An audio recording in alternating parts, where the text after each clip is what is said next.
사랑하는 반생 여러분 모두 평안하셨습니까? 오늘 작년격과 2024년 제4기 3과 배경 이야기, 서론에 대한 부분을 오늘 함께 살펴보겠습니다.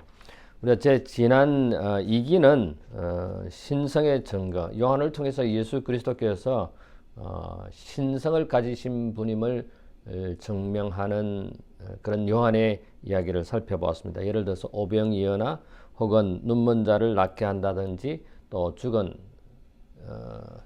시체가 썩어서 냄새나는 나흘이나 된 그 나사로를 부활한 사건을 통해서 예수님이 신성을 가지신 분을 확인했습니다. 오늘은 계속해서 예수님에 대한 요한의 그 뷰, 예수님에 대한 견해를 계속해서 살펴보도록 하겠습니다. 첫 번째 우리가 생각해 볼 것은 요한이 이 요한복음 1장에 나와 있는 요한복음의 첫 부분을 통해서 우리에게 무엇을 알려주려고 하는 것인지를 살펴보도록 하겠습니다. 요한복음 1장 1절 우리 모두 다 잘 알지요? 태초에 말씀이 계시니라. 이 말씀이 하나님과 함께 계셨으니 이 말씀은 곧 하나님이라. 말씀이 하나님이라고 하는 사실을 이야기하고 있습니다. 요한이 이 복음서를 기록한 이 서두에 예수님이 메시아라고 하는 사실을 특별히 강조하고 있고, 우리가 지난번에 확인했듯이 신성 하나님의 아들임을 확인하는 작업을 살펴보았습니다.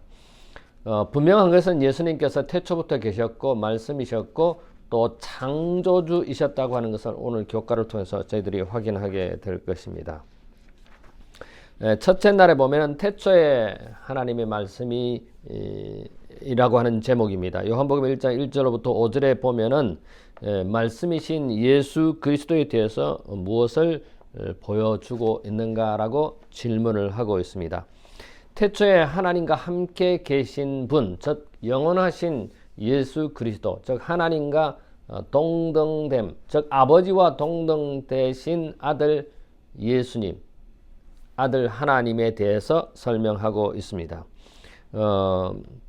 만물을 창조하신 창조주임에도 우리는 확인할 수 있습니다. 그러니까 요한이 말하는 태초라고 하는 이런 말은 창세기 1장 1절에 나오는 그 태초, 즉 창조 이야기를 우리가 생각해 볼 수 있습니다.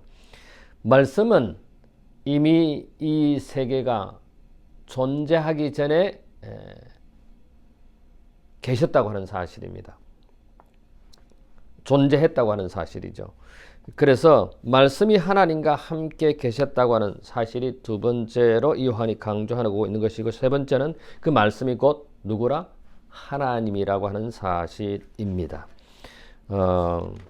우리가 일반적으로 하나님 할 때 아버지 하나님을 의미하는 것이고, 아들 하나님, 성령 하나님 다 하나님으로 표현을 하지만은 일반적으로 하나님은 아버지 하나님을 의미합니다. 그리고 예수님은 아들 하나님, 성령 하나님, 우리가 그렇게 구분할 수가 있습니다. 또 둘째 날에 가셔서 말씀이 육신이 되었다고 하는 것은 신성이 인성을 취하셨다고 하는 그런 말입니다. 다시 말하면 우리가 신학적 용어로 성육신 하신 것을 의미합니다. 그렇게 해야만 예수님이 우리를 위해서 대속하실 수 있는, 대속이 가능한 이유이기 때문입니다. 요한복음은 로고스라고 보통 일반적으로 말하죠. 그것은 인격이고 육신이고 또 우리 가운데 거하신 예수 그리스도라고 하는 것을 요한복음 1장 14절에 요한은 강조하고 있습니다. 즉 예수님께서는 자신을 인류에게 나타내신 것은 인성을 취하셔서, 쉽게 말씀드리면 인간으로 오셔서, 신학적으로 말하면 성육신하셔서 우리 곁에 오셨다고 하는 것입니다. 그 말씀이 예수님이시고 예수님이 이 땅에 오셨다고 하는 사실, 인간이 되셨다고 하는 사실입니다. 그리스도의 인성에 대해서 교회 증언 8권 286쪽 이렇게 말합니다. 그분은 모든 일에 형제들과 같이 되셨다. 그분은 우리와 똑같은 육신을 입으셨다. 그분은 배고프고 목마르고 피곤하셨다. 그분은 음식으로 지탱되셨고 수면으로 생기를 얻으셨다. 시험과 시련을 받으셨지만 죄와 상관없는 생애를 사셨다. 우리가 지난 제2과에 있어서는 신성을 강조했지만은 제 3과에서는 인성도 강조하고 있다고 하는 사실입니다. 예수님께서 인간으로 오셨다. 그러나 여전히 신성을 가지고 계신 분으로 말씀하고 있습니다. 태초에 하나님이 말씀이 계셨다고 하는 그 말씀이 육신, 성육신 되셨다고 하는 사실에 그 다음에 두 번째 하나님의 자녀 되는 권세를 어떻게 얻는가? 셋째 날에 말씀 듣는 자와 듣지 않는 자에 대해서 살펴보겠습니다. 요한복음 1장 9절부터 13절에 보면은 참빛, 또 세상이 영접하지 아니한 자, 또 세 번째로는 그 이름을 믿는 자는 하나님의 자녀가 되는 권세를 주는 것에 대해서 기록을 하고 있습니다. 요한이 말하고 있는 것이죠. 그래서 요한이 말씀이신 예수님에 대한 사람들의 반응은 그를 영접하거나 그를 믿지 않는 두 부류로, 즉 믿는 자와 믿지 않는 자에 대해 두 부류로 나눠진다고 말하고 있습니다. 요한복음의 중심 주제는 사람이 어떻게 예수님을 받아들이는지 혹은 거부하는지에 대한 것이고, 그 다음에 두 번째로는 주어진 말씀에 어떻게 대하는가 의해서 시작된다고 교과 저자는 우리에게 말하고 있습니다. 성경은 세상이 어둠의 세상이라고 말하고 있습니다. 다시 말해서 이 세상은 흑암이고 사망이라고 단도직입적으로 말하고 있습니다. 요한복음 1장 4절에 그 안에 생명이 있었으니 이 생명은 사람들의 빛이라 이렇게 말하고 있습니다. 빛이, 예수님이 우리가 지난 교과에서 I'm the light, 내가 빛이, 참 빛이라고 말하는 것입니다. 요한복음은 예수님의 생명이 빛이고 또 생명 그리고 영생을 주신 분으로 우리에게 소개하고 있습니다. 빛 가운데 다닌 자는 생명의 존재로 생활하라고 하는 말씀이 오늘 이 교과를 통해서 우리에게 말씀해 주고 있습니다. 요한 사도는 글을 쓴 이유가 예수께서 하나님의 아들 그리스도임을 믿게 하려 하며 또 너희로 믿고 그 이름을 힘입어 생명을 얻게 하려 함이라고 요한복음 20장 31절에 기록하고 있습니다. 요한복음의 가장 중요한 목표인 사람들이 예수 그리스도를 개인의 구주로 믿음으로 말미암아 구원을 가리킨다는 것입니다. 이게 아주 중요한 내용입니다. 자, 그러면 넷째 날에 가서 예수님이 누구이시고 무엇 하시는 분인지에 대해서 설명을 하고 있는데, 여기에 넷째 날 주제는 계속 나타내는 주제, 신뢰냐 불신이냐는 것입니다. 요한복음 3장 16절, 요한복음은 누구에 대해서, 우리가 요한복음 3장 16절은 너무나 잘 아는 내용이죠. 예수님께서 니고데모, 밤에 찾아온 니고데모에게 하신 말씀이죠. 그 다음에 9장 35절에 눈먼 자를 고쳐준 사건을 기록하고 있고, 12장 36절부터 46절에는 헬라인을 만난 사건을 기록하고 있습니다. 자, 여기에 이 세 이야기를 통해서 사람들이 예수님에 대해서 신뢰와 불신하는 내용을 명확하게 이야기해 주고 있습니다. 우리가 일반적으로 두 개의 큰 집단으로 나눌 수 있다고 교과는 우리에게 말하고 있는데, 첫 번째 집단은 11명의 제자 니고데모 우물가에 나면서부터 눈먼 사람의 첫 번째 집단에 속한다. 두 번째 집단은 뭡니까? 바리새인과 대제사장 5,000명을 먹이는 기적을 목격한 사람들, 심지어 제자들 간의 한 사람 유다, 즉 예수님을 신뢰하지 않은, 믿지 않는, 인정하지 않는 부류로 두 부류를 설명하고 있습니다. 근데 이 두 집단, 두 부류의 큰 차이점은 예수님과 어떤 관계를 맺느냐에 달려 있다는 것입니다. 예수님을 신뢰하느냐, 예수님을 신뢰하지 않느냐에 따라서 이것이 달라진다고 하는 사실입니다. 우리가 성경을 이해를 못한다고 하는 것은 성경이 잘못되어 있다고 말할 수 없습니다. 당시 바리새인이나 서기관들이나 또 제사장들은 그런 논리를 가지고 예수님을 인정하지 않았습니다.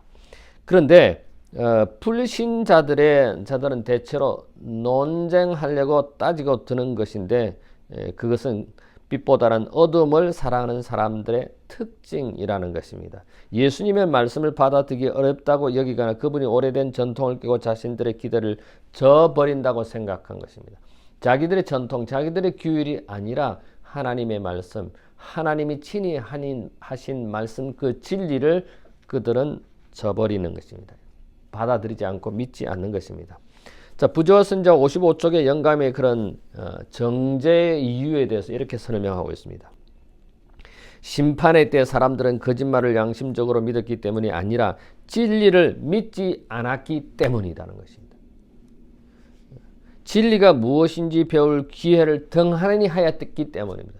뭘 큰 잘못을 행한 게 죄가 아니라 여기 뭐라고 말합니까? 진리를 믿지 아니하였기 때문에 또 진리가 무엇인지 배울 기회를 등한히 하였기 때문에 정죄를 받을 것이라고 했습니다. 그러므로 우리가 신앙생활에 하는 일에 있어서 뭔 큰 잘못을 인해서 죄를 짓는 것이 아니라 진리를 받아들이지 아니하고 진리가 무엇인지를 배우기를 등한히 하는 것이 죄라고 하는 사실도 우리는 영감의 글을 통해서 확인하게 됩니다.